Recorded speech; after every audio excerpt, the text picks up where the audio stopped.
Ingat penyampaian dari saudara kita Bang Rismon Sianipar.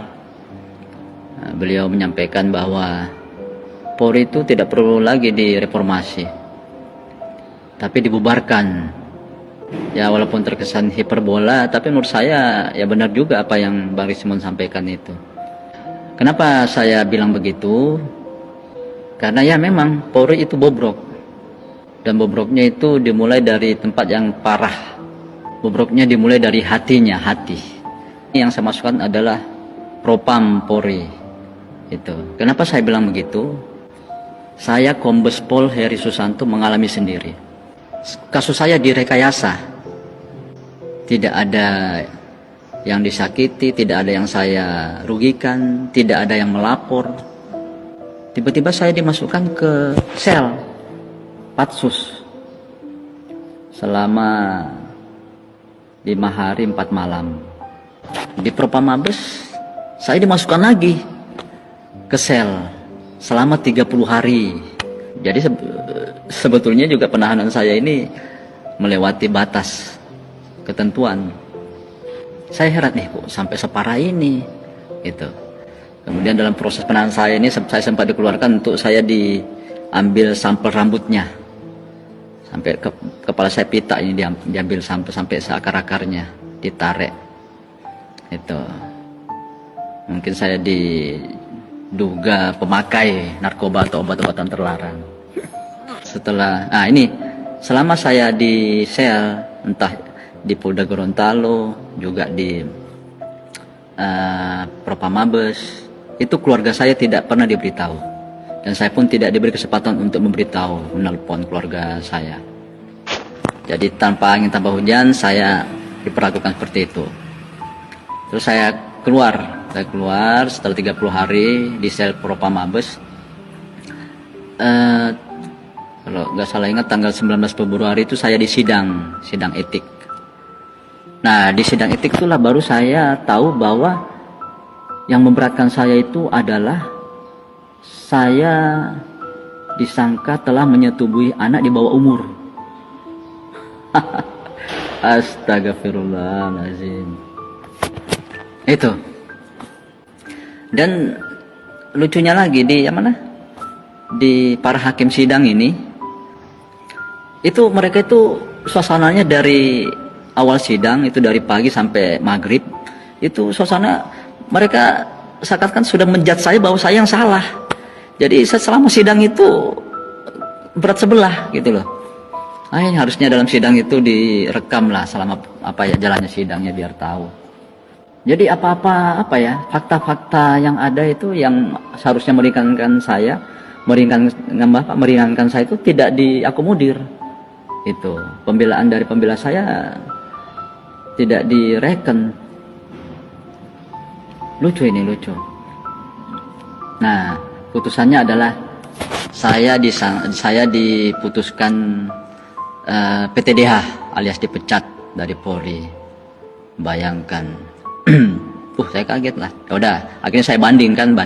Mudah-mudahan banding dapat keringanan lah. Kemudian saya telusuri lah. Saya menghubungi ibu dan anak ini. Anak ini saya tanya, apa benar dia menyampaikan itu bahwa saya telah menyetubuhi dia? Anak itu tidak pernah bilang begitu, tidak pernah. Itu. Jadi dia tidak pernah menyampaikan itu. Itu. Lebih jauh lagi, saya disampaikan dari ibu ini bilang, ibu ini ternyata telah dipaksa oleh namanya AKBP Busroni, Kasubdit Paminal waktu itu ya. Dipaksa untuk melaporkan saya dalam perkara pidana.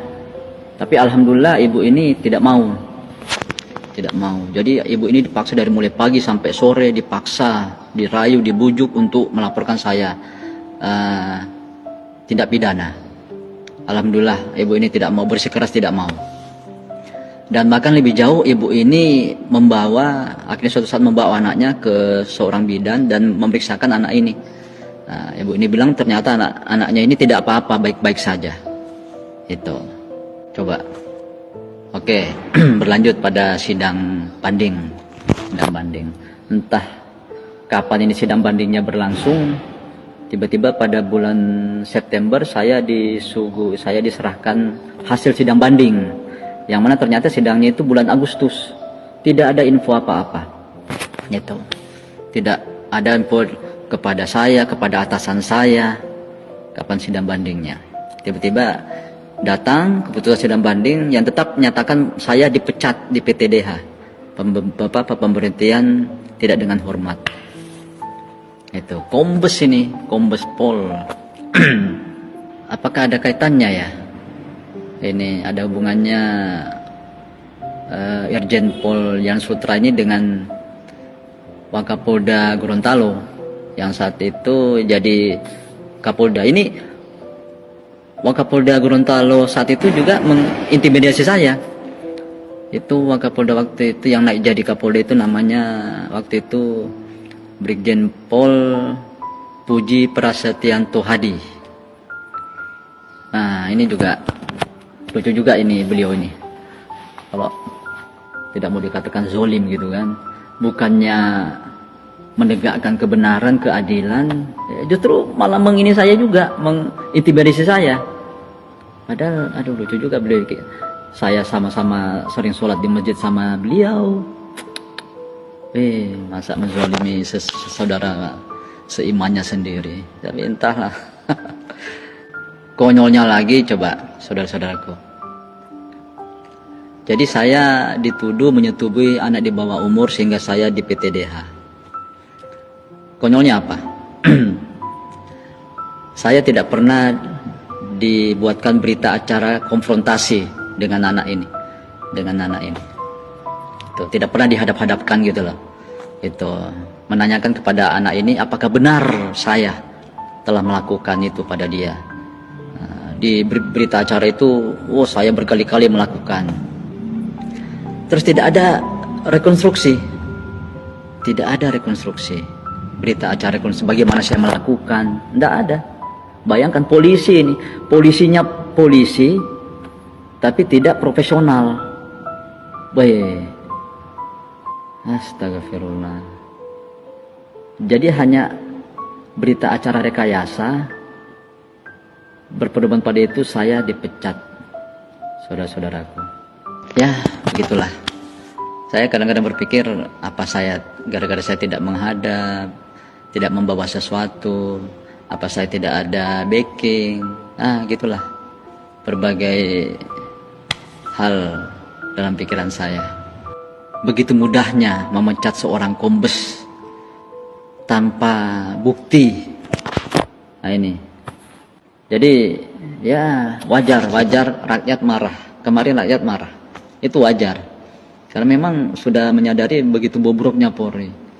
Itu saya pernah lihat itu di Bid Propam Polda Gorontalo, kemudian di Mabes, Propam Mabes, itu ada tulisan itu, ada tulisan bertuliskan Propam Benteng Terakhir Pencari Keadilan. Nah itu, ingat itu. Propam Benteng Terakhir Pencari Keadilan. Namun nyatanya dialah yang merusak keadilan itu. Dialah yang merusak.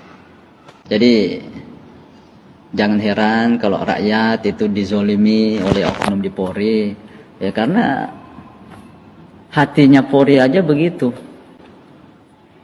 Itu diisi oleh oknum-oknum yang bodoh, tidak profesional, itu.